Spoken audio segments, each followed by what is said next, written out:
15 বছর মানুষ ইলিশ খাইতে পায় নাই, সব পাচার হয়ে গেছে। আবার এখনো শুনি পাচার হচ্ছে।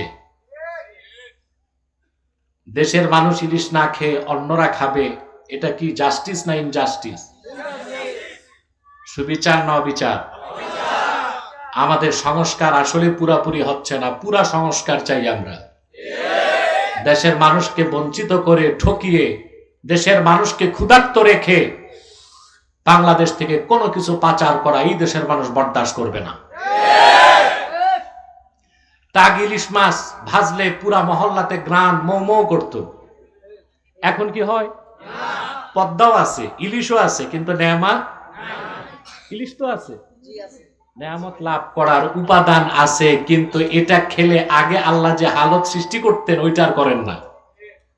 কথা বুঝতেছেন? তাহলে আল্লাহ নেয়ামত শুকরিয়া যত আদায় করবেন, আল্লাহ নেয়ামতকে তত বৃদ্ধি করে দিবেন। আপনি হেদায়েতের পথে এসেছেন, এখন যদি আপনি আল্লাহ শুকরিয়া আদায় করেন, হেদায়েত আরো আল্লাহ বাড়ায় দিবেন। সেজন্য সমবেত কণ্ঠে একবার বলি আলহামদুলিল্লাহ। সম্মানিত সুধী, মহিমান্বিত রবিউল আউয়াল মাস, সে মাসের একটি পবিত্র রাতে আমরা এখানে বসেছি। আমরা আজকে আল্লাহর আখিরি নবী নূর নবীজি মুহাম্মদ সাল্লাল্লাহু আলাইহি ওয়াসাল্লামের সর্বশ্রেষ্ঠ মুজিজা কোরআন কারীমের উপর কিছু কথা শুনবো ইনশাআল্লাহ। পারবো তো? আল্লাহ যেন কবুল করেন, বলেন আল্লাহুম্মা আমিন। আল্লাহ তার হাবিবের মুজিজার কথা, কোরআন কারীমের কথা বলেন, ইন্না নাহনু নাযালনা যিকরা ওয়া ইন্না লাহু লাহাফিজুন। নিশ্চয়ই এ কোরআন আমি মুহাম্মদ সাল্লাল্লাহু আলাইহি ওয়াসাল্লামের উপর নাজিল করেছি, আর কোনো সন্দেহ নাই নিশ্চিতভাবে কোরআন হেফাজতের দায়িত্ব আমি আল্লাহ আমার হাতেই রেখেছি। সুবহানাল্লাহি বিহামদি। রাসূল করিম সাল্লাল্লাহু আলাইহি ওয়াসাল্লামের মাধ্যমে ১৫০০ বছর আগে যত মুজিজাত ঘটেছে, ওই মুজিজাতগুলোর মধ্যে সর্বশ্রেষ্ঠ মুজিজা কোরআন। মুজিজাতুন খাতিমাতুন খালিদাতুন সারমাদিয়াতুন ইলা ইয়াউমিল কিয়ামা।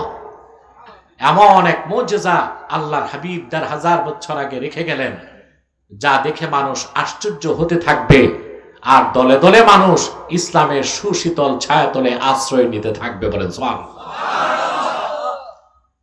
কোরআন হচ্ছে এইরকম একটি মুজিজা, বলেন সুবহানাল্লাহ। ইমামে বাইহাকি, সুনান বাইহাকি প্রথম খণ্ডে মুকাদ্দামাতে আল্লাহর হাবিবের মুজিজার ব্যাপারে কিছু নুকাত, কিছু লতায়েফ বর্ণনা করেছেন। রাসূল করিম সাল্লাল্লাহু আলাইহি ওয়াসাল্লামের দ্বারা যে মুজিজাগুলো ঘটেছে, কেন বাতাস কি দরকার? না, আমার তো দরকার নাই বাতাস, পরিবেশ তো ঠান্ডাই আছে। আপনাদের গরম লাগে নাকি? হ্যাঁ, মনে হয় একটু গরম গরম লাগে। আচ্ছা, না সেটা কথা না, ভাবছে হুজুর একটু হেলদি মানুষ, গরম পদে বেশি লাগে, আমার গরম কম। আলহামদুলিল্লাহ। সম্মানিত সুধী, পিছনে কেউ কথা বলবেন না, চুপচাপ বসেন, না আস্তে করে বাড়ি যান। আর আমি স্বেচ্ছাসেবকদের বলবো, আরো যদি কিছু বিছানা থাকে পিছনে বিছিয়ে দিন, যেন তারা রিল্যাক্সে বসে বক্তব্য শুনতে পারে। আর যদি একটু একটু জায়গা থাকে ফাঁকে ফাঁকে, ওই জায়গাগুলো পূরণ করে বসে যান। সম্মানিত সুধী, রাসূল করিম সাল্লাল্লাহু আলাইহি ওয়াসাল্লামের যেমন কোনো তুলনা নাই, ওনার মুজিজাতগুলোরও কোনো তুলনা নাই। সুবহানাল্লাহ। পূর্বে নবীগণের দ্বারা যখন মুজিজা ঘটত, প্রত্যেক নবীর মুজিজা ঘটতে সাবাব লাগতো। কি লাগতো? এলিমেন্ট। একটা সবব ছাড়া, উপকরণ ছাড়া মুজিজা ঘটাতে প্রকাশ পেত না। যেমন সুনান বাইহাকিতে এসেছে, আল্লাহর হাবিব ইরশাদ করেছেন, আলানাল্লাহুল হাদিদা বিয়াদি দাউদা। পয়গম্বর দাউদের হাতে আল্লাহ রাব্বুল আলামিন শক্ত লোহাকে পানির মতো গালায় দিতেন। দাউদ আলাইহিস সালাম। বাইবেলে যার নাম এসেছে ডেভিড, কি নাম? ডেভিড, ইহুদিরা তাকেও নবী মানে। হযরত দাউদের মুজিজা ছিল, তিনি ছিলেন যোদ্ধা, ফাইটার, যুদ্ধ করতেন, জিহাদ করতেন। সুবহানাল্লাহ। বনি ইসরায়েলের অধিকাংশ পয়গম্বর রাজনীতি করতেন। সুবহানাল্লাহ বলবেন। আমাদের দেশে আলেমরা রাজনীতির কথা বললে এক ধরনের লোক নাক ছিটকায়, রাজনীতি এটা কি আলেমদের কাজ নাকি? মানে রাজনীতি করবে ছোটছোটরা, আছে না? অথচ রাজনীতি করার সবচেয়ে হকদার কারা? আলেমরা। আর আমাদের দেশের আলেমরাও যখন বলা হয় যে আপনি তো হুজুর মানুষ, রাজনীতি তো করেন না, তো ইচা মাছের মতো চুপসে যায়, লজ্জা পায়। মুসলিম শরীফের হাদিস, রাসূল করিম সাল্লাল্লাহু আলাইহি ওয়াসাল্লাম ইরশাদ করেছেন, বনি ইসরাইলের পূর্বের সকল পয়গম্বর রাজনীতি করতেন। কানা বানু ইসরাঈল তাসুসুহুমুল আম্বিয়া কুল্লামা হালাকা নাবিয়্যুন খালাফাহু নবী। সুবহানাল্লাহ। বনি ইসরাইলের নবীগণ রাজনৈতিক নেতৃত্ব দিতেন। তো ইসলামের রাজনীতি আছে না নাই? একজন নবী ইন্তেকাল করলে তার জায়গায় আরেক নবী দায়িত্ব নিতেন। রাসূলুল্লাহ বলেছেন, ফাইন্নাহু লা নাবিয়্যা বাদি ফাসায়াকুনু খুলাফা। কিন্তু আমি মুহাম্মদ সাল্লাল্লাহু আলাইহি ওয়াসাল্লামকে প্রেরণ করে আল্লাহ তাআলা নবুয়তের রিসালাতের দরজা চিরতরে বন্ধ করে দিয়েছেন। আমার পরে কিয়ামত তক কোনো নবী নাই, কোনো রাসূল নাই, তবে আমার উম্মতের মধ্যে অসংখ্য খলিফা হবে। প্রথম খলিফা ছিলেন সিদ্দিকে আকবর।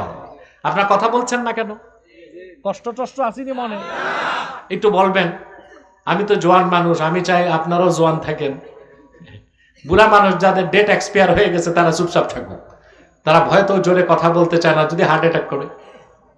আপনারা তো কথা বলবেন। প্রথম খলিফা আবু বকর সিদ্দিক রাদিয়াল্লাহু তাআলা, তারপর হযরত ওমর, তারপর হযরত উসমান, তারপর হযরত আলী। পঞ্চম খলিফা বলা হয় হযরত হাসানকে রাদিয়াল্লাহু তাআলা। ষষ্ঠ খলিফা ধরা হয় ওমর ইবনে আব্দুল আজিজ রাহমাতুল্লাহকে। তাহলে কি বোঝা যায়?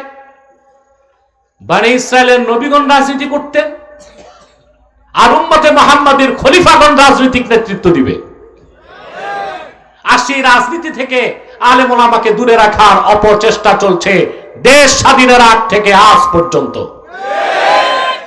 ইসলামী রাজনীতির ব্যানারে এই দেশের আলেমদেরকে রাজপথে আসতে হবে, আর রাজপথের দখল তাদের হাতে নিতে হবে, নতুবা ভবিষ্যৎ এদেশের আলেমদের জন্য ভয়ঙ্কর অন্ধকার হয়ে যাবে। যে অন্ধকার থেকে আর বেরিয়ে আসা তাদের পক্ষে অসম্ভব হতে পারে। যেরকম দুর্দশা হয়েছে স্পেনের মুসলমানদের, যেরকম দুর্দশা হয়েছে ফিলিপাইনের মুসলমানদের, যে ধরনের দুর্দশা হয়েছে পূর্ব তিমুরের মুসলমানদের, যে ধরনের দুর্দশা হয়েছে দক্ষিণ সুদানের দারফুরের মুসলমানদের, ওই রকম ভয়ঙ্কর দুর্দশা এই দেশের মানুষের কপালে আসতে পারে মুসলমানদের মধ্যে ওলামায়ে কেরাম, ইমানদার, চরিত্রবান, দায়িত্বশীল ব্যক্তিরা যদি এই জনপদের মানুষের রাজনৈতিক নেতৃত্ব হাতে তুলে না নেয়। কথা বুঝতে পারছেন না? বুঝেন নাই? তবে সেই রাজনীতি কল্যাণ এবার রাজনীতি না, সেটা হচ্ছে ইনসাফ প্রতিষ্ঠার রাজনীতি, যেটা ইসলাম শিখায়। কি শিখায়? তাহলে বলছিলাম যে বনি ইসরায়েলের পয়গম্বরগণ রাজনীতি করতেন। কি করতেন? আর বনি ইসরায়েলের অধিক সংখ্যক পয়গম্বর জিহাদ ফি সাবিলিল্লাহ, আল্লাহর দ্বীন কায়েমের জন্য সশস্ত্র যুদ্ধে লিপ্ত হতেন। তাদের মধ্যে সবচেয়ে উল্লেখযোগ্য হযরত দাউদ আলাইহিস সালাম। তো যুদ্ধে যেতে অস্ত্র লাগবে না? আরে ভাই, তসবিহ নিয়ে কি যুদ্ধ হবে? জায়নামাজ দিয়া? কথা বলে না। তসবিহ থাকবে গলায়, জায়নামাজ থাকবে বগলে, তরবারি থাকবে হাতে, তার নাম মুসলমান, তার নাম মুজাহিদ। হযরত শাহজালাল ইয়ামানী রাহমাতুল্লাহ, আপনারা সিলেটে ওনার মাজার জিয়ারতে যান না? জাদুঘর দেখছেন? ওখানে যে একটা জাদুঘর আছে, ওইটা দেখেন নাই? ওখানে যে দেখবেন হযরত শাহজালালের তরবারিটা রাখা আছে। তাহলে বোঝা যায় হযরত শাহজালাল রাহমাতুল্লাহ শুধু জায়নামাজ নিয়ে আসেন নাই, হাতে কি ছিল? জায়নামাজ দিয়া সুরমা নদী পার হয়েছেন, আর তরবারি দিয়া গৌর গোবিন্দের 20 দাঁতকে ভেঙ্গে চুরমার করে দিয়েছেন। দাউদ আলাইহিস সালাম ওনার কাজ ছিল যুদ্ধ করা। তো যুদ্ধের জন্য তো তরবারি লাগবে, ঢাল লাগবে, তীর লাগবে। এই জন্য তিনি কামারের দোকানে যাইতেন না। তার মুজিজা ছিল লোহা ধরে চাপ দিতেন, পানির মতো গলে যেত। তারপর হাতে তিনি তরবারি বানাতেন, ঢাল বানাতেন, তীর বানাতেন, যুদ্ধ করতেন। সুবহানাল্লাহ। আপনি কি পারবেন লোহা গালাতে হাত দিয়া, কামড়ায়া, সাবায়া, লাঠি মেরে? লোহা গালাতে কত তাপ লাগে জানেন? অক্সিজেন আর অ্যাসিটিলিন দুইটা গ্যাসকে এক করলে এটা হয় অক্সি অ্যাসিটিলিন। তাপমাত্রা হয় 3300 ডিগ্রি সেলসিয়াস।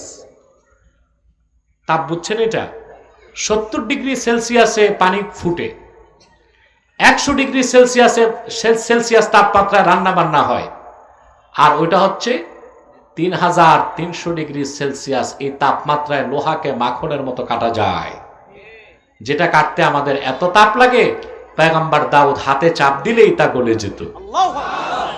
এই ছিল তার মুজিজা। কিন্তু মুজিজা ঘটতে সাবাব লাগতো কিনা? ওটার নাম কি? লোহা। নাম কি? হযরতে মূসা পয়গম্বর, ওনার 9টা মুজিজা ঘটেছিল। ওনার সবচেয়ে বড় মুজিজা ছিল তার হাতের লাঠি। সুবহানাল্লাহ বলবেন না? এটা কেমন লাঠি? বেতের লাঠি না বাঁশের লাঠি? অনেকে বলতে চাইবে বেতের কিংবা বাঁশের। না, কি রকম লাঠি? আল্লাহ নিজেই কোরআন শরীফে বলেছেন। মূসাকে ডাক দিয়ে বলেন, ওয়ামা তিলকা বিয়ামিনিকা ইয়া মূসা ক্বালা হিয়া আসাই আতাওয়াক্কাউ আলাইহা ওয়া আহুশু বিহা আলা গনামি ওয়ালিয়া ফিহা মাআরিব উখরা। আল্লাহ ডাক দিয়ে বললেন, মূসা তোমার ডান হাতে কি? তিনি বললেন, আমার লাঠি। আল্লাহ এতটুকুই জানতে চাইছেন কি, কিন্তু মূসা নবী আল্লাহর সাথে কথা বলে এত মজা পাইছেন, তিনি এক বাহানায় কথা লম্বা করতে লাগছেন। এই লাঠিতে ভর করে হাঁটি, চারণভূমিতে পশু চড়াই, আরো কাজ করি। মানে কথা তো বলতেছিলেন কার সাথে? এর চেয়ে মজার বিষয় আছে? তো তিনি একটু কথা লম্বা করতে লাগলেন। আল্লাহ রাব্বুল আলামিন বললেন, ক্বালা আলকিহা ইয়া মূসা ফাআলকাহা ফাইযা হিয়া হাইয়াতুন তাসআ। মূসা তোমার লাঠিটা ফেলে দাও। তিনি ছুঁড়ে ফেললেন, লাঠি হয়ে গেল বিশাল অজগর সাপ। অন্য জায়গায় আল্লাহ বলেছেন সুবানুন আযীম, এত বড় সাপ। ফেরাউনের সামনে যে এটা ছাড়ছেন, যখন সাপ যখন মুহা করছে, সাপের উপরের চোয়াল গেছে ফেরাউনের প্রাসাদের ছাদে, আর নিচের চোয়াল গেছে চৌকাঠে। এই দেখে ফেরাউন তার চেয়ার থেকে নেমে ইউ টার্ন নিয়ে একটা দৌড় দিছে। এত ভয়ঙ্কর সাপ। মূসা আলাইহিস সালাম যখন দেখলেন তিনি এই লাঠি নিয়ে হাঁটছেন, এটা এত বড় সাপ হয়ে গেছে, তিনি নিজেই ভয় পেয়ে গেছেন। 2 পা পিছনে চলে গেছেন, যে এটা কি নিয়ে হাঁটছি এতদিন। আল্লাহ ডাক দিয়ে বললেন, ক্বালা খুযহা ওয়ালা তাখাফ সানুঈদুহা সিরাতাহাল উলা।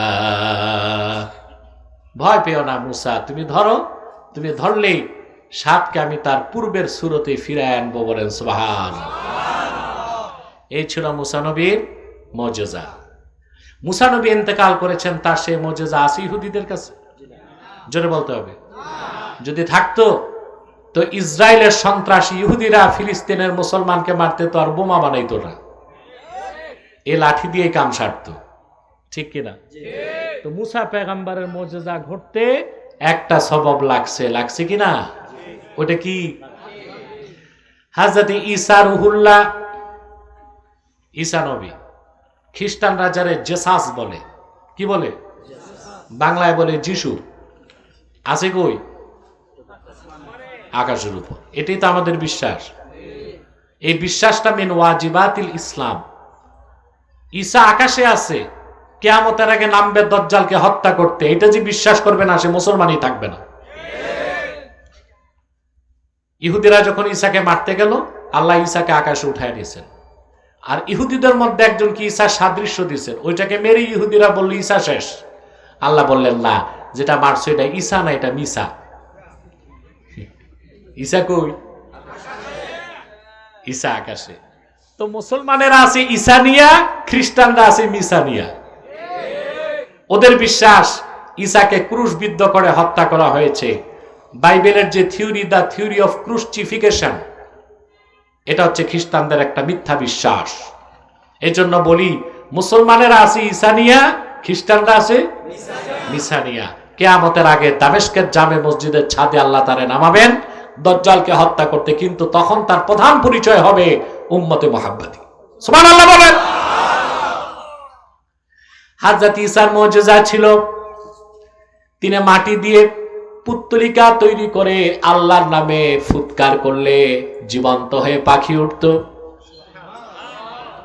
কিন্তু প্রত্যেক পয়গম্বর চলে গেলেন, তাদের কারো নবীগণ চলে গেলেন, তাদের মুজিজাও চলে গেল, কিন্তু আল্লাহর আখিরি নবী, নবীগণের মাথার তাজ আল্লাহর হাবিব মুহাম্মদ সাল্লাল্লাহু আলাইহি ওয়াসাল্লাম ১৫০০ বছর আগে দুনিয়ার থেকে বিদায় নিয়েছেন। ওনার সর্বশ্রেষ্ঠ মুজিজা কোরআন কারীম রেখে গিয়েছেন। এই কোরআনকে আল্লাহ সংরক্ষণের দায়িত্ব নিজে নিয়েছেন। আর কোরআনকে আল্লাহ বলেছেন যিকর। কি বলেছেন? যিকর। ইন্না নাহনু নাযালনা যিকরা। এই জিকির মানে কোরআন। জিকির মানে কি? আসেন জিকির নিয়ে একটু আলাপ করি, কি বলেন? কারণ আমাদের দেশে জিকির নিয়ে যথেষ্ট বিভ্রান্তি আছে। কি আছে? যথেষ্ট পরিমাণ বিভ্রান্তি আছে। যেমন আল্লাহ বুজুর্গদের সোহবতে যারা যায়, তারা সকাল সন্ধ্যা জিকির করে, করে না? এই জিকিরটা উত্তম কাজ এবং খুব বেশি আপনার রুহের জন্য উপকারী, সকাল সন্ধ্যার জিকির। তবে এই শ্রেণীর অধিকাংশ লোকই মনে করি সকাল সন্ধ্যার জিকিরটাই একমাত্র জিকির, আর কোনো জিকির বুঝে না। পাশাপাশি আরেক দল লোক আছেন, তারা বলেন সকাল সন্ধ্যার জিকির এটা তো জিকিরই না। মানে একজন আরেকজনকে ঘায়েল করতে যে দেখা যাচ্ছে আল্লাহর ঘোষিত বিভিন্ন জিকিরকে অস্বীকার করছে। আবার কেউ কেউ ফতোয়া দিচ্ছেন এই যে সকাল বিকাল আপনারা আল্লাহ আল্লাহ জিকির করেন, এটা তো নাই। এটা কি নাই? বলেন, কোরআন হাদিসে নাই। আল্লাহ তাআলা তার হাবিবকে বলেছেন ওয়াজকুর ইসমা রাব্বিক। মুহাম্মদ সাল্লাল্লাহু আলাইহি ওয়াসাল্লাম, আপনি আপনার রবের নামের জিকির করুন। রবের জিকির না রবের নামের জিকির? আমার রবের সবচেয়ে বড় নাম কি? আল্লাহ। তাহলে আল্লাহর হুকুম মানতে গেলে আল্লাহ আল্লাহ আল্লাহ আল্লাহ জিকির আছে না নাই? আছে। অস্বীকারের সুযোগ নাই। আমার ভাইয়েরা, সকাল সন্ধ্যার জিকিরের কথাও কোরআন কারীমে আছে। আল্লাহ পাক বলেন ফি বুয়ুতিন আযিনাল্লাহু আন তুরফা ওয়া ইউযকারাস ফিহা ইসমুহু ইউসাব্বিহু লাহু ফিহা বিল গুদুই ওয়াল আসাল। সুবহানাল্লাহ। সকাল সন্ধ্যা আল্লাহর জিকিরের কথা আল্লাহ উল্লেখ করে দিয়েছেন। তবে যে সকাল সন্ধ্যার জিকির এটা হচ্ছে নফল। এটা কি? আবার আল্লাহ তাআলা ওয়াজ নসিহতকেও জিকির বলছেন। কি বলেছেন? আমার কথা বুঝেন না? আমি কি কোরআন শরীফের তাফসীর বাদ দিয়ে একটু গল্প গুজব করব?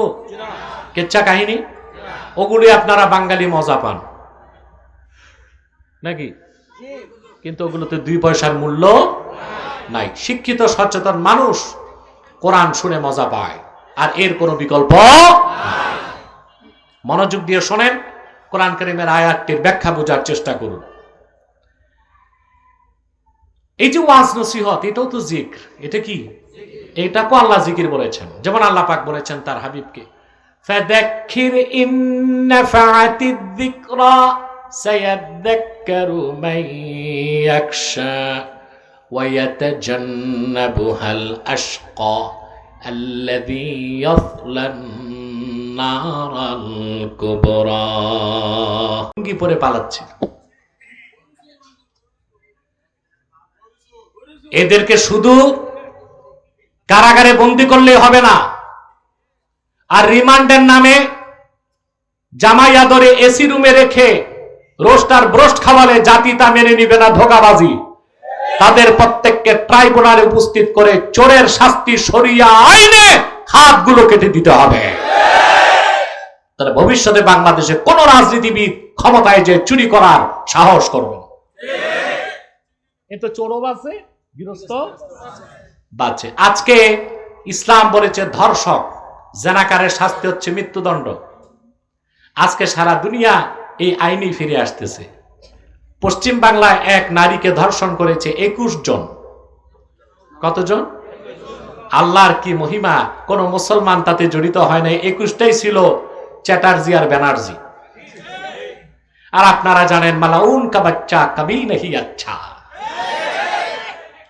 21 জন একজন নারীকে ধর্ষণ করছে, চেইন রেপিং, তারপর মেরে ফেলছে। আন্দোলন যখন শুরু হলো, পশ্চিম বাংলায় আইন করা হলো ধর্ষকের শাস্তি মৃত্যুদণ্ড। ঘুরে ফিরে তো শরিয়া আইনই মানে। তাহলে যে কথা বলছিলাম ভাইরা, সকাল সন্ধ্যার জিকিরটাও জিকির, কোরআন তেলাওয়াত জিকির, তোয়াফ করা জিকির, সাফা মারওয়ায় দৌড়ানোটাও জিকির, নামাজ পড়াও জিকির। সুবহানাল্লাহ বলবেন না? ওয়াজ করা জিকির, ওয়াজ শোনাও জিকির, আবার ইসলামী আইন সেটাও জিকির। সুবহানাল্লাহ বলেন। এরপরে দেখুন আল্লাহ রাব্বুল আলামিন, এখন আসুন সকাল সন্ধ্যার জিকির হচ্ছে নফল। এটা কি? সাফা মারওয়ায় যে ঘুরেন জিকির, এটা ওয়াজিব। এটা কি? সাফা মারওয়ায় দৌড়ান, এটা ওয়াজিব। তোয়াফ করেন, এটা ওয়াজিব। ঠিক কিনা? তোয়াফে জিয়ারতটা ফরজ। বুঝতে পারছেন? আপনি নামাজে দাঁড়ালেন, তাকবীর তাহরিমা এটাও জিকির কিন্তু ফরজ। সুবহানাল্লাহ। নামাজে সূরা ফাতিহা তেলাওয়াত করেন, এটাও জিকির কিন্তু ওয়াজিব। আবার রুকুতে যে সুবহান রাব্বিয়াল আযীম পড়েন, এটাও জিকির কিন্তু সুন্নাত। তাশাহুদে বসে আত্তাহিয়াত পড়েন, দরুদ সালাম পড়েন, এগুলো জিকির, কোনটা ওয়াজিব কোনটা সুন্নতে মুআক্কাদা। সুবহানাল্লাহ বলবেন না? আবার শেষ বৈঠকে দোয়া মাসুরা পড়েন, সেটাও জিকির কিন্তু নফল। কোন জিকির নফল, কোনটা ওয়াজিব, কোনটা সুন্নাত। আরেকটা জিকির যেটা ঈমান, নফল জিকির, সুন্নাত জিকির, ওয়াজিব জিকির, ফরজ জিকির বাদ দিলে কেউ কাফের হবে না। কিন্তু যে জিকিরটা ঈমান, ওইটা বাদ দিলে আর মুসলমান থাকা যায় না। যে জিকিরটার নাম ঈমান, সেটা হলো 30 পারা কোরআন। কোরআনকে আল্লাহ তাআলা জিকির বলেছেন। কি বলেছেন? এটা কেমন জিকির? আল্লাহ তাআলা বলেন, ওয়ামান আ'রাদা আন যিকরি ফাইন্না লাহু মাঈশাতান দানকা ওয়া নাহশুরুহু ইয়াওমাল কিয়ামাতি আ'মা। ওয়ামান আ'রাদা আন যিকরি, যে আমার জিকির থেকে মুখ ফিরায় নিল, সেই জিকিরের নাম কি? সবাইকে বলতে, এখানে আমি বিচলিত, আমি কি মাহফিলে না কবরস্থানে? বুঝবো কেমনে? মুর্দারের মতো চুপ থাকলে হবে? আমি কি মাহফিলে না কবরস্থানে? ওই রকম পরিবেশ রাখতে হবে। আর 10-15 মিনিট কষ্ট হবে না তো? আমরা মুনাজাত করে গুনাহ মাফ করে নিষ্পাপ বেহেশতি আল্লাহওয়ালা হয়ে বাড়ি যেতে চাই। কারা কারা হাত তুলে মাবুদকে দেখা, হাত লম্বা করেন। আল্লাহ কবুল করুন। সাল্লাল্লাহু আলাইহি ওয়াসাল্লাম। আল্লাহ কবুল করুক, আল্লাহ মঞ্জুর করুক। বলুন আল্লাহুম্মা আমিন। আমরা ধৈর্য আছে না? যদিও বা আমি বসতে অনেক রাত করে ফেলেছি, কারণ আমি জানি কালেকশন হবে। কালেকশনের আগে তো আমাকে দিবেও না, আমাকে অ্যারেস্ট করে রেখে দিবে স্টেজে। তার চেয়ে ভালো আমি একটু আস্তে ধীরে এশা নামাজ পড়ে, দোয়া কালাম ওজিফা পড়ে তারপরে এসেছি, যেন কালেকশনের পর আমি স্টেজ উঠতে পারি। সে যাই হোক, আপনারা চরম ধৈর্যের পরিচয় দিয়েছেন এবং আর 10-15 মিনিট কষ্ট করলে আশা করি আপনারা সফল হয়ে যাবেন ইনশাআল্লাহ। সম্মানিত সুধী, তাহলে কোরআনকে আল্লাহ কি বলেছেন? জিক্র। কেমন জিকির? আল্লাহ বলেছেন ওয়ামান আ'রাদা আন যিকরি, যে আমার জিকির থেকে মুখ ফিরায় নিল, ফাইন্না লাহু মাঈশাতান দানকা, তার জন্য রয়েছে একটি সংকুচিত রিজিক। ওয়া নাহশুরুহু ইয়াওমাল কিয়ামাতি আ'মা, আর কাল হাসর ময়দানে কবর থেকে আমি তাকে তুলব এমন অবস্থায় যে তার চোখে কোনো দৃষ্টি থাকবে না, সে অন্ধ থাকবে। কি থাকবে? এই যে আল্লাহ রিজিককে সংকুচিত করবেন, অধিকাংশ মুফাসসিরের মতে এটা কবরে, কিন্তু আমরা দেখতে পাই অনেক সময় দুনিয়াতে বেঁচে থাকতো তাগুত বেঈমান নাফরমানদের রিজিক সংকুচিত হয়ে যায়। একটা মানুষ শখ করে রান্না করালো, কত আইটেম? 26 আইটেম। কত আইটেম? খাওয়ার সুযোগ পেল না, এক সারিতে 3 সুটকেসে আকাশপথে ভাগছে। খাইলো কারা? কারা? ছাত্রা যায় রোস্ট খায়, ব্রোস্ট খায় আর হাসে।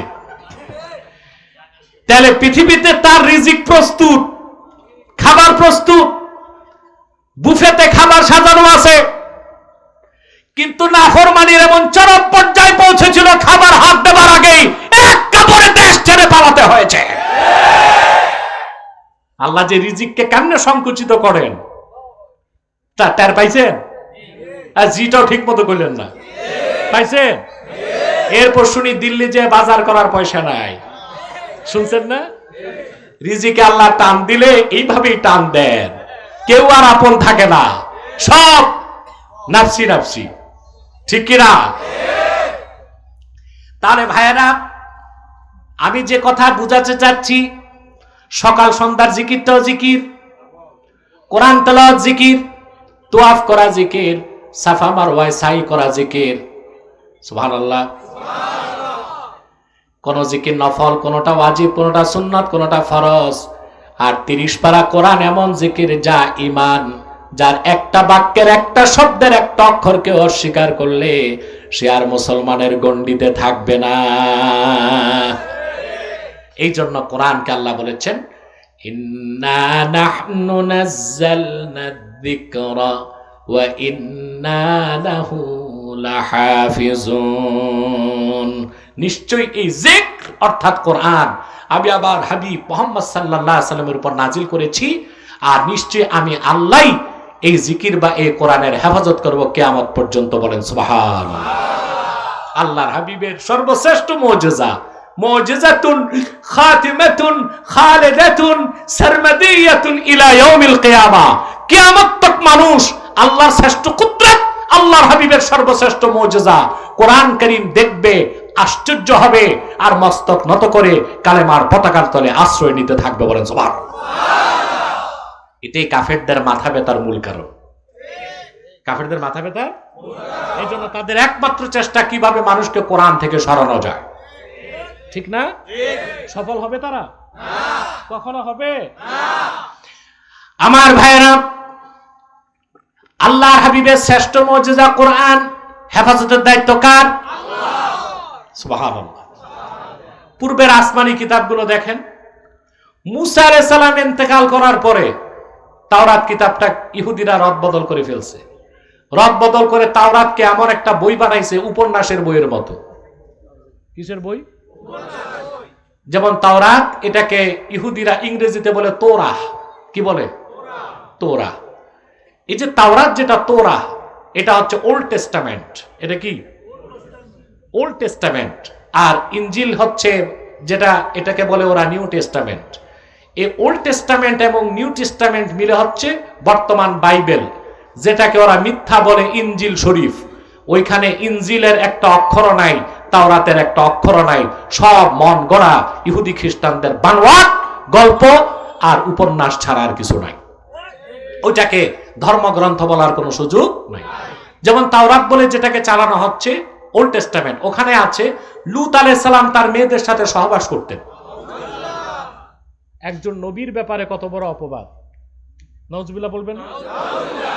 নিউ টেস্টামেন্ট বাইবেলে এসেছে দাউদ আলাইহিস সালাম তার কোন সৈন্যের স্ত্রীকে পছন্দ লাগছে, তখন তিনি সৈন্যকে জোর করে যুদ্ধে পাঠিয়েছেন যেন সে মরে যায়। সত্যি মরে গেল। পরে দাউদ নবী ওই সৈন্যের স্ত্রীকে বিয়ে করছেন। একজন নবীর চরিত্র কি এরকম হতে পারে? এগুলো কি ধর্মগ্রন্থ? কারণ এগুলোতে লেগেছে মানুষের হাত। হযরত ঈসা ইবনু মারিয়াম আকাশে উঠা 60 বছরের মধ্যেই তার উপর অবতীর্ণ ইনজিল কিতাব রদবদল হয়ে গেছে। প্রথম হাত দিছে সেন্ট পৌল। সেন্ট পৌল এ ছিল খাস ঈসা নবীর উম্মত দাবিদার, কিন্তু ছিল গোপনে মুনাফিক ইহুদি। সে প্রথম এই বাইবেলের মধ্যে রদবদল করেছে, শিরকি মতবাদ ঢুকিয়েছে, দা থিওরি অফ ট্রিনিটি বা ত্রিত্ববাদ। বলেন নাউজুবিল্লাহ। আমার ভাইয়েরা, আদম থেকে ঈসা পর্যন্ত যত পয়গম্বরের কাছে আল্লাহ ওহী নাজিল করেছেন, সহিফা নাজিল করেছেন, কিতাব নাজিল করেছেন, হেফাজতের দায়িত্ব ছিল নবীর উপর আর উম্মতের উপর। কিন্তু ১৫০০ বছর আগে আল্লাহ আপন হাবিব মুহাম্মদ সাল্লাল্লাহু আলাইহি সাল্লামের উপর অবতীর্ণ কোরআন হেফাজতের দায়িত্ব উম্মতের হাতে দেন নাই, আবু বকর, ওমর, ওসমানের হাতে দেন নাই। এই কোরআন হেফাজতের দায়িত্ব আল্লাহ নিজের হাতে সংরক্ষণ করেছেন। সুবহানাল্লাহি বিহামদি। দেখেন পৃথিবীতে কোটি কোটি হাফেজ আজকে বিচরণ করছে, জীবন্ত মানুষগুলো 30 পারা কোরআন সিনায় নিয়ে ঘুরতেছে। সুবহানাল্লাহ। হেফাজতের কি ব্যবস্থা আল্লাহ করে দিয়েছেন। বাংলাদেশ একটি দিক দিয়ে পৃথিবীতে সুনাম অর্জন করেছে, সেটা হচ্ছে হিফজুল কোরআন। আলহামদুলিল্লাহ। কিন্তু হিফজুল কোরআনে যে কৃতিত্ব তারা অর্জন করছে, বিদেশ থেকে যখন তারা পুরস্কার নিয়ে দেশে আসে, রাষ্ট্রীয় কোনো সম্মান সংবর্ধনার ব্যবস্থা তাদের থাকে না। অথচ তথাকথিত নায়িকা গায়িকা আর নারী খেলোয়াড়রা উলঙ্গ হয়ে বিদেশে যে ফুটবলে লাথি মেরে দেশে আসলে মন্ত্রী যায় রিসিভ করতে। আর বিশ্ব জয় করে হাফেজে কোরআন যখন দেশে আসে, মন্ত্রণালয় থেকে মন্ত্রী তো দূরে থাক, সচিব বা উপসচিব যেও তাকে ফুল দিয়ে বরণ করে না। এই হচ্ছে বাংলাদেশের অবস্থা। এই সংস্কৃতিকে পরিবর্তন করতে হবে, হবে না? দেশ সংস্কার করবেন, দেশ মেরামত করবেন কি দিয়া? দেশ কি বাস আর ট্রাক যে হাতুড়ি দিয়ে পিঠে মেরামত করবেন? সবগুলো সেক্টরকে সংস্কার করতে হবে, ঠিক না? সংশোধন করতে হবে। আমাদের শিক্ষা খাতকে সংশোধন করতে হবে, অর্থ খাতকে সংশোধন করতে হবে, চিকিৎসা খাতকে সংশোধন করতে হবে, সাংস্কৃতিক অঙ্গনকে আবর্জনা মুক্ত করতে হবে। এখন আমাদের সংস্কৃতিতে পহেলা বৈশাখ আছে, এখন আমাদের সংস্কৃতিতে হিন্দুয়ানি সংস্কৃতি আছে, এগুলোকে ঝাড়ু দিয়ে ঝেঁটিয়ে পরিষ্কার করতে হবে বাংলাদেশের মুসলমানের সংস্কৃতিকে। এই দেশে মুসলমান এমন কোন সংস্কৃতিকে মানবে না যা কোরআন ও সুন্নাহর সাথে সাংঘর্ষিক, ইসলাম বিরোধী সংস্কৃতি, ঠিক কিনা বলে? মানবে? মানবে? এখন তারা যা চাপায় দিবে আমরাও তা মেনে নিব, এটা একটা কথা হলো নাকি? না, এটা হবে না। ছাত্র আন্দোলনে মারা গেছে বিশ্ববিদ্যালয়ের ছাত্র কয়জন? মাত্র 43 জন। কয়জন? 43 জন, মাত্র 43 জন। সরকারি বিশ্ববিদ্যালয়, বেসরকারি বিশ্ববিদ্যালয়ের মাত্র 43 জন মারা গেছে। আর 2013 সালে শাপলা চত্বরে কয়েক শত মাদ্রাসার ছাত্র জীবন দিয়েছে। তাদের রক্ত ভুলে গেলে চলবে না। আমি নারায়ণগঞ্জের সমাবেশে 6 আগস্ট আমার বক্তব্যে বলেছিলাম, শুধু ছাত্রদের রক্তের বিনিময়ে বাংলাদেশে পরিবর্তন আসে নাই। দীর্ঘকাল থেকে এদেশের আলেম ওলামা পীর মাশায়েখগণ ইসলামী আন্দোলনের জন্য, ইসলামের সুমহান স্বার্থ রক্ষায়, মুসলমানদের মৌলিক দাবিগুলো আদায়ে, ভারতীয় আধিপত্যবাদের বিরুদ্ধে এদেশের আলেম ওলামা মাদ্রাসার ছাত্রদের রক্ত দেবার কারণেই 2024 সালের অভ্যুত্থান সফল হয়েছে, নতুবা সফল হওয়া সম্ভব হতো না, ঠিক কিনা বলেন? অতএব ওই গুটি কয়েক ছাত্র যা বললো আমরাও নাচবো তা হবে না। আর ছাত্রদের বিরুদ্ধে চোর চোট্টারা কথা বলতে ভয় পায়। আমি ভয় পাবো কেন? আমি নিজেই তো শিক্ষক। কথা বলেন, আমি ছাত্র ভয় পাবো? আরে মিয়া ঠিক মতো কওজি না, ভয় পাবো? আমি শিক্ষক, আমার ছাত্র বিশ্ববিদ্যালয়ে আছে, কলেজে আছে, আমার ছাত্র আল আজহারে পড়ে, এখন আমার ছাত্র মাদ্রাসায় তো প্রচুর আছে। তা আমি তো ছাত্রদেরকে ভয় পাবো না, বরং ছাত্ররা ভুল করলে সংশোধনের সবক আমি দিব। অতএব আমাদের জীবনের প্রতিটি ক্ষেত্রে সংস্কার আনতে হবে, ঠিক কিনা বলেন? আমার ভাইয়েরা, বলছিলাম কোরআন কারীম হেফাজতের দায়িত্ব কার? কিয়ামত তক হেফাজত কে করবেন? আল্লাহর হাবিব সাল্লাল্লাহু আলাইহি ওয়াসাল্লাম ইরশাদ করেছেন, আল্লাহর পক্ষ থেকে পূর্বে যত পয়গম্বর এসেছেন তাদের দ্বারা মুজিজা ঘটতো, আর আমি মুহাম্মদ সাল্লাল্লাহু আলাইহি ওয়াসাল্লামকে আল্লাহ যে মুজিজা দিয়েছেন তা হলো 30 পারা কোরআন। হাদিসটি বুখারীতে এসেছে, রাসূলুল্লাহ বলেছেন, ফাআরজু আন আকুনা আকসারাহুম তাবিআন ইয়াউমাল কিয়ামাহ। কোরআন আমার মুজিজা হবার কারণে আমি আশা করি কাল কিয়ামতের দিন হাসর ময়দানে আমার উম্মতের সংখ্যা সবচেয়ে বেশি হয়ে যাবে। সুবহানাল্লাহ।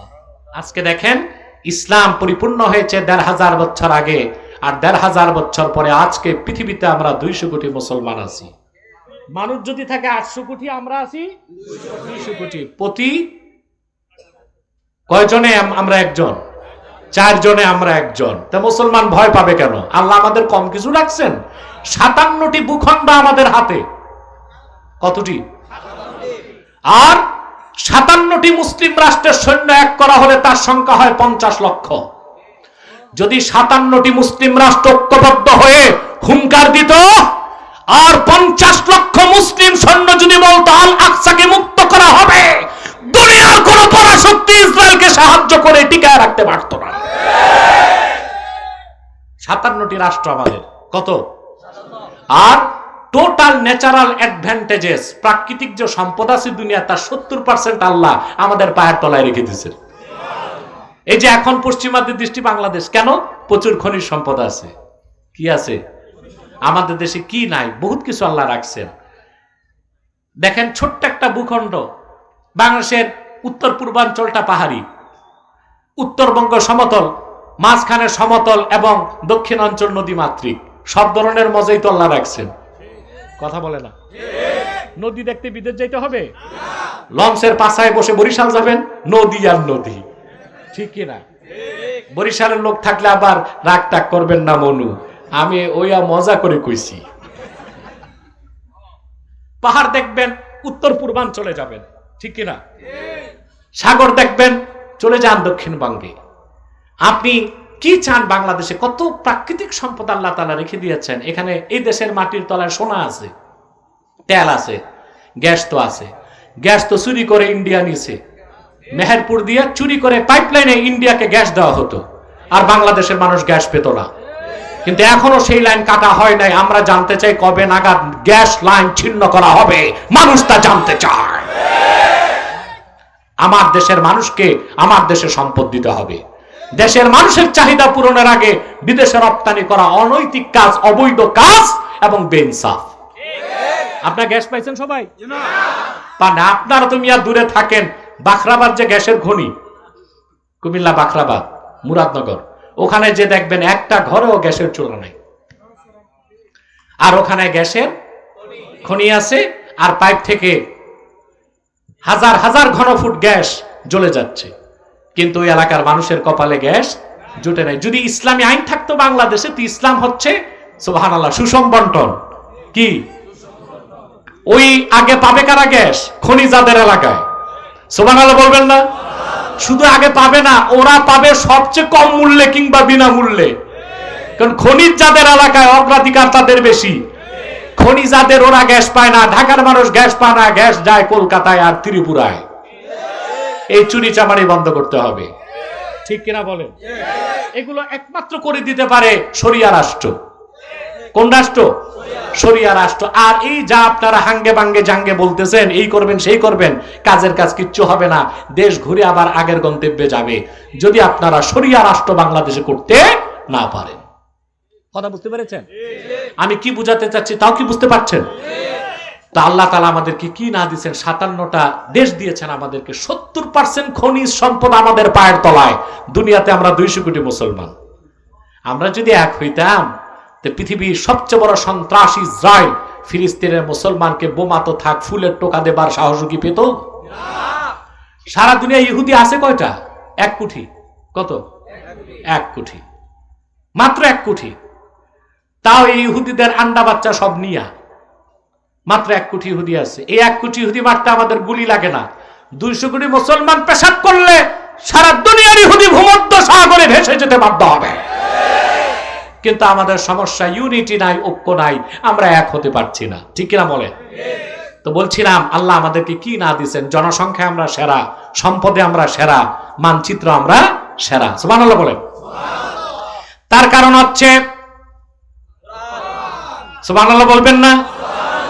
কিয়ামত তক দুনিয়ার মানুষ এই কোরআন দেখে দেখে শিরক, কুফর, পৌত্তলিকতার, নাস্তিকতা বাদ দিয়ে ইসলামের সুশীতল ছায়াতলে আশ্রয় নিতে থাকবে। সেজন্য আল্লাহর হাবিব ১৫০০ বছর আগেই বলেছেন, আমি আশা করি কোরআন আমার, আল্লাহর হাবিব বলেছেন আমি আশা করি কোরআন আমার শ্রেষ্ঠ মুজিজা হবার কারণে কাল কিয়ামতের দিন আমার উম্মতের সংখ্যা সবচেয়ে বেশি হয়ে যাবে। আল্লাহর হাবিব ইরশাদ করেছেন, হাশর ময়দানে ১২০টা কাতার হবে জান্নাতীদের। কয়টা? জাহান্নামী না, শুধু জান্নাতীদের ১২০টা কাতার হবে। রাসূলুল্লাহ বলেছেন সামনের ৮০ কাতার হবে আমার উম্মত, উম্মতে মুহাম্মাদী। কারণ সুবহানাল্লাহ বলবেন না? ৮০ কাতার হবে রাসূলুল্লাহর উম্মত। আজকে আপনি পৃথিবীতে একটু পর্যবেক্ষণ করেন, আপনার দৃষ্টিটা একটু অবজারভেশনাল বানান, একটু চিন্তা করতে পারেন, এইরকম দৃষ্টিভঙ্গি রাখুন। দেখুন তো পৃথিবীতে শুধু মুসলমানের সংখ্যা বাড়তেছে, আর ইহুদিদের সংখ্যা, খ্রিস্টান, বেদিনের সংখ্যা, হিন্দুদের সংখ্যা, বৌদ্ধদের সংখ্যা। আমি আজকে আপনাদেরকে একটা অতি চমকপ্রদ তথ্য দেব, কিন্তু একটু লজ্জার বিষয়, না বলেও পারছি না। এটা আপনারা মিডিয়াতে দেখছেন কিনা আমি জানি না। পৃথিবীতে এখন একজন আয়রন ম্যান হচ্ছে মিস্টার পুতিন, রাশিয়ার প্রেসিডেন্ট। ওর নাম শুনলে বাইডেন কয়েক গ্লাস পানি খায় মনে হয়। পশ্চিমা কুকুরদেরকে শায়েস্তা করতে আমাদের একটা পুতিনের মতো মুগুর দরকার আছে, আছে না? পুতিন তার রাষ্ট্রীয় ফরমানে বলেছে, রাশিয়াতে প্রত্যেক অফিসে, কলেজে, আদালতে, ফ্যাক্টরিতে, কাজের ফাঁকে, অবসরে প্রত্যেকেই যেন স্ত্রীর সাথে মিলিত হয়। ও তো আর স্ত্রী বলে নাই, বলছে যেন সেক্সুয়াল রিলেশন করে। যার স্ত্রী আছে স্ত্রীর সাথে, আর ওরা তো বেদিন, স্ত্রী ছাড়া ওরা বহুগামিতায় বিশ্বাসী। কেন? যুক্তি দেওয়া হয়েছে রাশিয়াতে রেকর্ড সংখ্যক হারে জনসংখ্যা কমে যাচ্ছে। জনসংখ্যা বাড়ানোর জন্য পুতিন ফরমান জারি করেছে, যেন বাড়ির অপেক্ষা না করে রাতে এসে করবে তা না, বরং অফিসেরটা অফিসে, স্কুলেরটা স্কুলে, কলেজেরটা কলেজে। তাতেই বোঝা যাচ্ছে রাশিয়াতে জনসংখ্যা কিভাবে কমতেছে। দেশ যখন মাশাআল্লাহ ওনারা খেয়ে দে হাঁটতে দুলতে দুলতে হাঁটতে হাঁটতে চলে আসছে, আমারে রেখেই যাই। সম্মানিত সুধী, আমি একটু মজা করলাম আর কি, আপনারা রাগ করবেন না, সামনে এসে বসেন। দুলতে দুলতে না, বলতেছে মানে খেয়ে আরাম করতে করতে হেঁটে চলে আসছে, আর হুজুরের খবর কে রাখে? অবশ্য আমি বসিও না, এই টাইমটা আমি দিতে পারি না, সিকিউরিটি থ্রেটের কারণে আমি আসি এবং চলে যাই, খুব একটা বসি না। আর আপনারা জানেন প্রত্যন্ত অঞ্চলে আমি রাতে যাই না, দিনেই যাই। আর আপনার আমার প্রতিবেশী, আমি নদীর ওপার, আপনারা এপার। এখানেও তো একটা সাম্প্রদায়িকতা আছে, এপারের লোক বলে হেপাইরা, ওপারের লোক বলে ওপাইরা। হেপাইরা ওপাইরা এই এক সাম্প্রদায়িকতা আমাদের নারায়ণগঞ্জের মানুষের মধ্যে আছে, অথচ আছি এক নারায়ণগঞ্জে, ঠিক কিনা? আল্লাহ মাফ করুন। তা আমার প্রতিবেশী মানুষগুলো কি আর জোর করে দিনে দেওয়া যায়? সেজন্য আমি একটু অসময় এসেছি। আপনাদের ভাষায় অসময়, আসলে অসময় বলতে কোনো কিছু নাই, আল্লাহ তো সফল করে দিয়েছেন, মাহফিল দোনোদিনই তো করলেন, আলহামদুলিল্লাহ বলেন।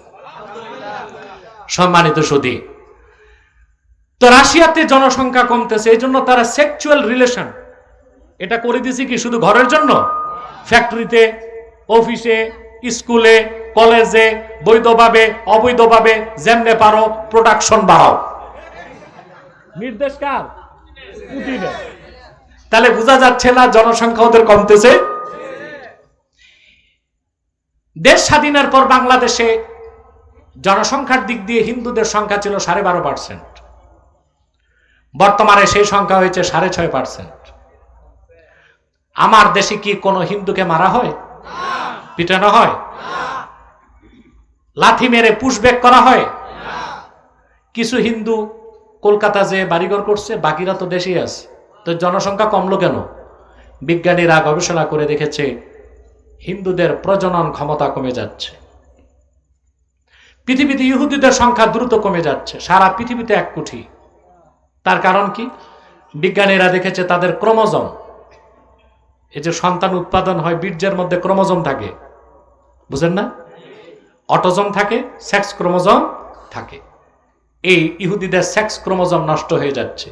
সেক্স ক্রোমোজোম আবার পুরুষের মধ্যে একরকম, মহিলার মধ্যে আরেক রকম। পুরুষেরটা আল্লাহ রেখেছেন এক্স এবং ওয়াই, মহিলাদের মধ্যে ডবল এক্স। তো স্বামীর বীর্য স্ত্রীর বীর্য যখন এক হয়, পিতার এক্স ওয়াই থেকে যখন এক্স ক্রোমোজোম আসে, মায়ের ডবল এক্স থেকে এক্স আসে, 2 এক্স মিললে মেয়ে হয়। আর যখন পিতার এক্স ওয়াই থেকে ওয়াই আসে, মায়ের 2 এক্স থেকে এক্স আসে, তখন এক্স ওয়াই মিলে ছেলে হয়। জোলা লাগায় কে? ওইটা বিজ্ঞান বলতে পারে না, ওইটা বুখারী শরীফের হাদিসে আসছে। পিতার বীর্যের প্রথম ফোঁটাটা মায়ের রেহেমে চলে গেলে আল্লাহর পক্ষ থেকে একজন ফেরেশতা মায়ের পেটে চলে আসে আল্লাহর হুকুমে কারিগরি করার জন্যে। তোমার বিজ্ঞান এক্স ওয়াই ক্রোমোজোম খুঁজে পেয়েছে, কিন্তু এক্স ওয়াই থেকে কে এক্স নিয়ে জোড়া লাগায়, ওয়াই নিয়ে জোড়া লাগায়, সেই সন্ধান পায় নাই। সেটা বলে দিয়েছে 1500 বছর আগে ইসলাম। সুবহানাল্লাহ। তো বলছিলাম, ইহুদিদের যে ক্রোমোজোম নষ্ট হয়ে যাচ্ছে, এক্স ক্রোমোজোম ওয়াই ক্রোমোজোম, ওখানে বোমা মারছে কে? আল্লাহর পক্ষ থেকে লানত আসছে। তো সারা দুনিয়ায় অমুসলিমদের সংখ্যা কমছে আর উম্মতে মুহাম্মদের সংখ্যা বাড়ছে। কারণ রাসূলুল্লাহ বলেছেন, কোরআন আমার শ্রেষ্ঠ মুজিজা, সেজন্য আমি আশা করি কাল কিয়ামতের দিন আমার উম্মতের সংখ্যা হাসরে সবচেয়ে বেশি হয়ে যাবে। জান্নাতীদের 120টা কাতার হবে, তার মধ্যে 80 কাতার হবে উম্মতে মুহাম্মাদি। এই কোরআন হেফাজতের জন্য আল্লাহ বিভিন্ন ব্যবস্থা করে দিয়েছেন। হাফেজরা মুখস্থ করছে, তারাবিতে তেলাওয়াত হচ্ছে, প্রতিদিন নামাজে তেলাওয়াত হচ্ছে, মাদ্রাসাগুলোতে কোরআন কারীমের তাফসীর এবং ব্যাখ্যা পড়ানো হচ্ছে, ঠিক না? কোরআন কারীম হেফাজতের জন্য উম্মতে মুহাম্মাদির মধ্যে যাদেরকে আল্লাহ খেদমতের সুযোগ দিয়েছেন তারা মহা সৌভাগ্যবান। তো যারা মাদ্রাসা করেন, হিফজুল কোরআন মাদ্রাসা চালান, কিতাব বিভাগ চালান, কোরআন হিফজ করা যেমন ফজিলত, তার চেয়ে বেশি ফজিলত কোরআন বুঝা। সেজন্য হেফজখানাও লাগবে, কিতাবখানাও লাগবে, সেজন্য দাওয়া বিভাগও লাগবে, ইফতা বিভাগও লাগবে। সবটাই আল্লাহর কোরআনের খেদমতের জন্যই, ঠিক কিনা বলেন? আপনার সৌভাগ্যবান, ওই রকম এক মহান খেদমতের অংশীদার হতে পেরেছেন। আপনারা জহরপুরের মানুষ, এটা জহরপুর না? আপনাদের খোশ কিসমত, আপনারা এখানে মাদ্রাসা প্রতিষ্ঠা করতে পেরেছেন এবং আল্লাহর কোরআনের প্রচার এবং আল্লাহর কোরআনের খেদমতে আপনারা অংশীদার হয়ে মহা সৌভাগ্যবান হয়েছেন। আল্লাহ আপনাদেরকে কবুল করুন, মঞ্জুর করুন, বলুন আল্লাহ আমিন। আসুন আমরা মুনাজাত করি। আর কোনো বক্তব্য নাই তো কারো? রব্বানা যালামনা আনফুসানা ওয়া ইল্লাম তাগফির লানা ওয়া তারহামনা লানাকুনান্না মিনাল খাসিরিন। আল্লাহ তাআলা জহরপুর আল ফাতাহ দারুল উলুম মাদ্রাসার উদ্যোগে আয়োজিত আজকের মাহফিলে বৃষ্টি বাদল ঝড় তুফানের মধ্যেও তোমার অসংখ্য নেককার বান্দা নিয়া রব্বুল আলামিন দুটো হাত তুলে দিয়েছি। এতগুলো মানুষের মধ্যে যার দুটো হাত তোমার ভালো লাগে আল্লাহ, তার দুটো হাতের বিনিময়ে আমাদের জিন্দেগীর সব গুনাহ তুমি মাফ করে দাও রব্বুল আলামিন। আল্লাহ তাআলা হৃদয়ের গভীর থেকে দোয়া করি, আল্লাহ তোমার আখিরি নবী নূর নবীজি আমার মুহাম্মদ মুস্তাফা সাল্লাল্লাহু আলাইহি ওয়াসাল্লাম আজ থেকে 1000 বছর আগে দুনিয়া থেকে বিদায় নিয়েছেন। হায়াতুন নবী হিসেবে জান্নাতুল ফেরদাউস রওজা মুবারকে বিশ্রাম নিয়েছেন।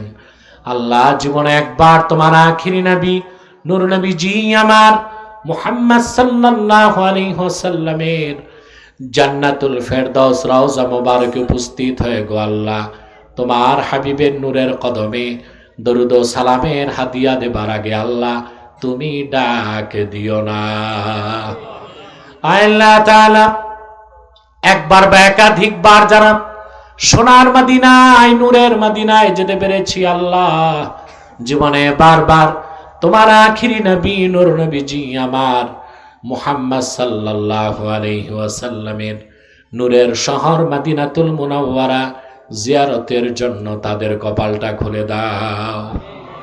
হৃদয়ের গভীর থেকে দোয়া করি, আল্লাহ তোমার আখিরি নবী নূর নবীজি আমার মুহাম্মদ সাল্লাল্লাহু আলাইহি ওয়াসাল্লামের নূরে তার হাবিবকে বলেছেন ফাযাক্কির, সুবহানাল্লাহ, আই ইজ হুম, প্রিয় হাবিব আপনি মানব জাতিকে ওয়াজ করুন, নসিহত করুন। এই ওয়াজ ও নসিহতকে আল্লাহ কি বলছেন? যিকর। কি বলেছেন?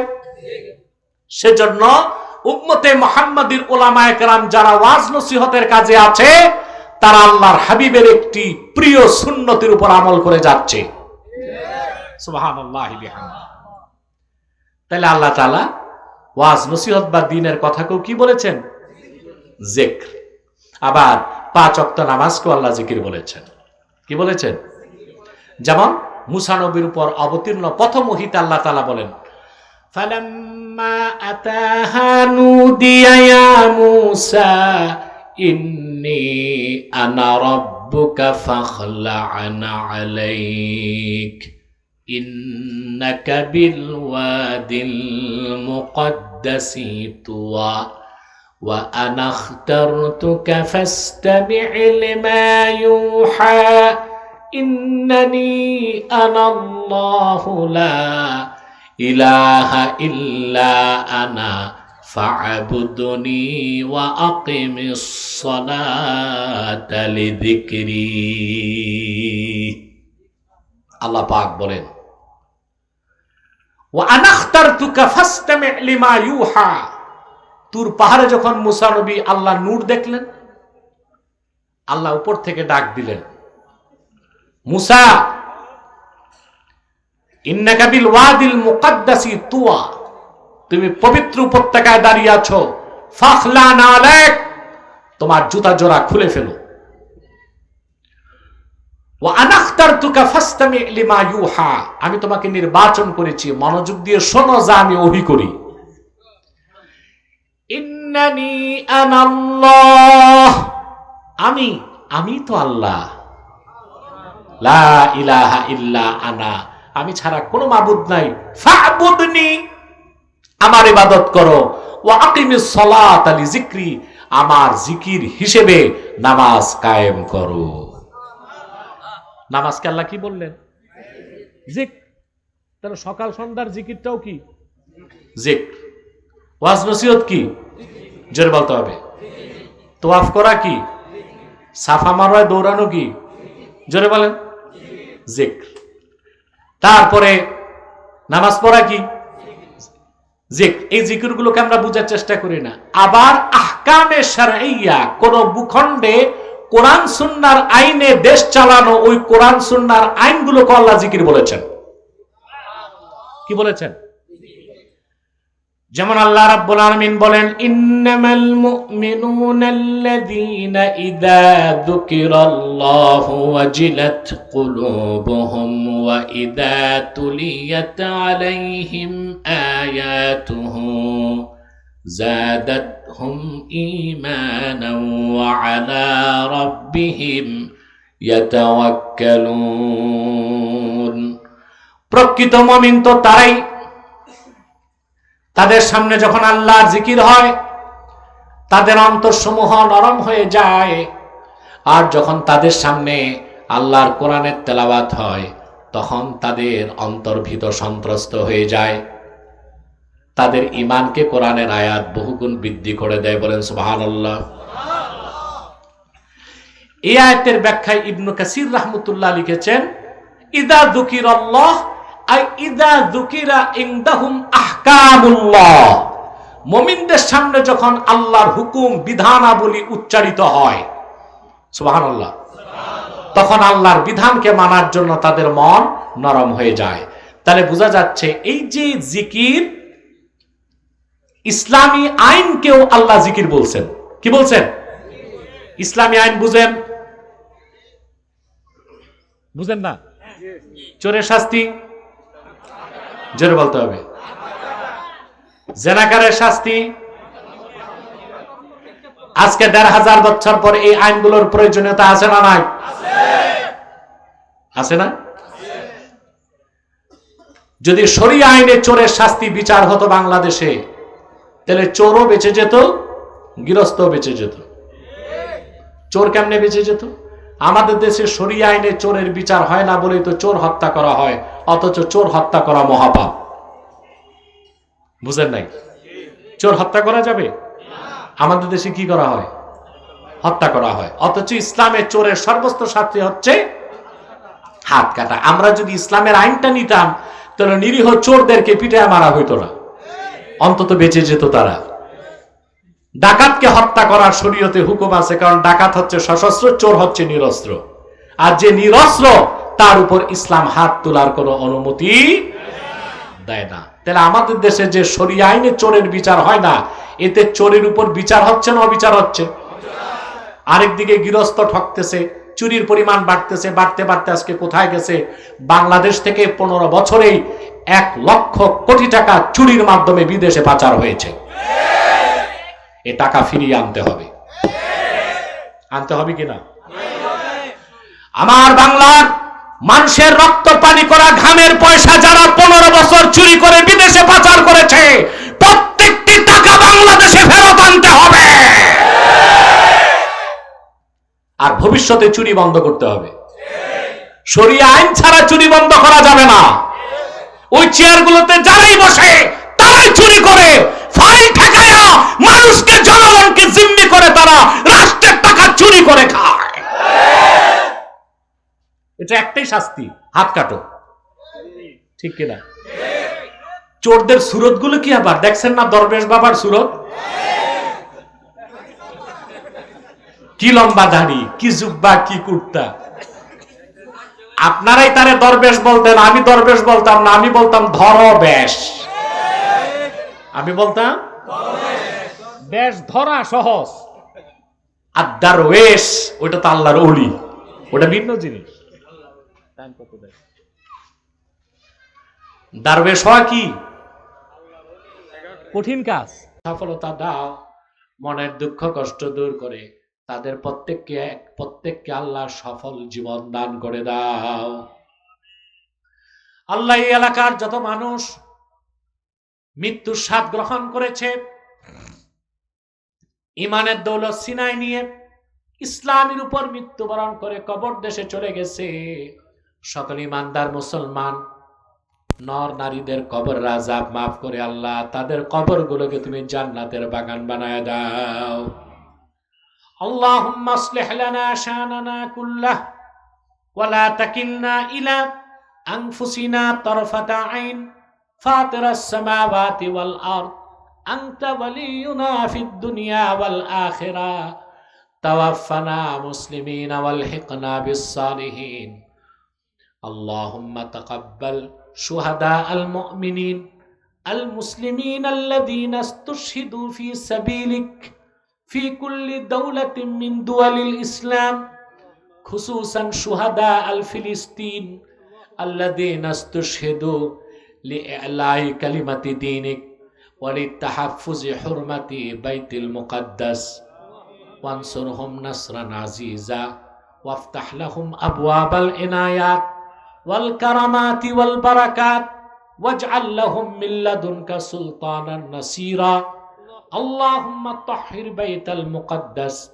من نجس اليهود الصهيوني وأخرج قوم اليهود الصهيوني الإسرائيلي من أرض المقدسة أرض فلسطين اللهم اصلح لنا شاننا كله ولا تكلنا إلى أنفسنا طرفة عين فاطر السماوات والأرض أنت ولينا في الدنيا والآخرة توفنا مسلمين والحقنا بالصالحين اللهم إنا نتوسل إليك بوسيلة حبيبك المحترم نبيك الخاتم سيدنا وسيد الأبرار نبينا ونبي الأنبياء محمد بن عبد الله نبي الله رسول الله صلى الله عليه وسلم